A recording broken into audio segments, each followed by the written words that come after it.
Hi, it's Linda from So Easy to Stamp. Today I have another technique for you that I hope you'll enjoy. I want to show you how to make your own buttons. The inspiration for this particular project came from the Button Buddy set.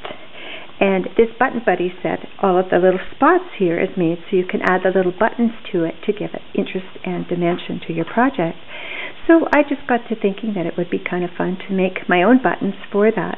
So I'm going to show you how to make buttons. First thing that you need to do is stamp out a whole bunch of your designs of whatever you decide to do. With Valentine's coming around every year, I thought a little heart would be good to do. So you're going to punch out a whole bunch of those, and then you're going to stack them one on top of the other. Here I've already started to glue them together. I like to use the two-way glue. However, you can also use the glue stick. What you need is a glue that's going to really cover up all the edges of it. So you're just going to ink it or glue it all up. Make sure you've got good glue and come out gluing on it, and you're going to come right out to the very edges of it. So here, the hardest part probably is to get it all lined up so it stays nice and lined up. There, like that. Okay. Now, I like to usually do about 7 layers, but that's up to you. You can do more if you wish. You just have to make sure that you'll be able to punch the hole out. And the Crop-A-Dile that we use for that is very strong. However, it has only so much tooth to it, so to speak. But I think I probably have enough on here, because what I want to do is I'm going to, maybe you can see the texture on here, but I use the impression folder for the perfect polka dots. So I'm going to stamp that, punch that out with a heart as well. And again, just gluing it all up really well. So you come up to the edges. Then this texture on the top, I think, really adds to it, makes it really quite nice. Okay, then you're just going to push it down like this. Okay, so that's our little button made. Okay, before I go on, I want to show you here, I have a bunch of buttons, and I've done them a few different ways. I've used various sizes of circles, because that's traditional for us to have circle buttons. This one I have added to the top some designer series paper, which gives a nice design look to it. This one was just done out with the oval punch. This one here, after it was made, I heat embossed it with the gold embossing powder. And I just store those in a little container, leftover container, and that just keeps them all nice and safe.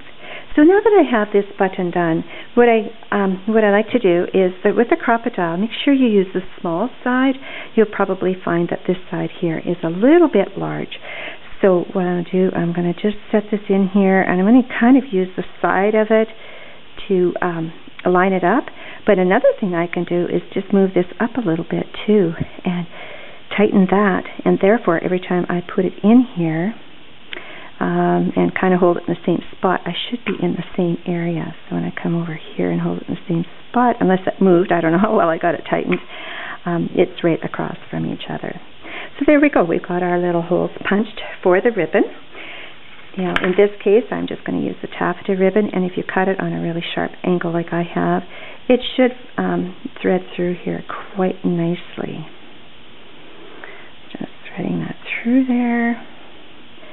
Once it is through, you can tie it in a bow if you wish. You can tie it just in a knot, however you want to. Okay, I'm going to leave it at this point here. You get the idea of what it's going to look like. Now, this is a card that I've actually made with it. It got done already. So you can see here, once I tied it in a little knot, I kind of waved the ribbon around and just put a little bit of sticky strip underneath it to hold it in place. So that gives you one idea to use the heart punch. Another card here I made some time ago, and with this one I just threw the ribbon underneath it, and you can see how it would go underneath like that. And in this one I did add the little rhinestone in the center. This one here, instead of the rhinestone, I just did another little punch out and put on top and just elevated it a bit with a dimensional. Now here's my little piggy. I'm not sure what I'm going to do with him yet, but he's well on his way to going on a card. I'm trying to come up with some fancy saying that would be kind of cute for a friend of mine. So what I did with the pig here is I just used the 1/2-inch punch, and I found it was a little hard to hang on to. So I used tweezers, and I just held on to his little nose while I punched it. Before I punched it as well, I took a pen and marked it where I wanted to, and that way it was going to be more accurate. So a few ideas for you. Enjoy and have fun making your own buttons, and have more fun even making some creative ways of using these buttons. So thank you for watching, and if you need to get any punches for this or some beautiful cardstocks, don't hesitate to look at my blog, and it's www.soeasytostamp.com. Have a great day. Thank you.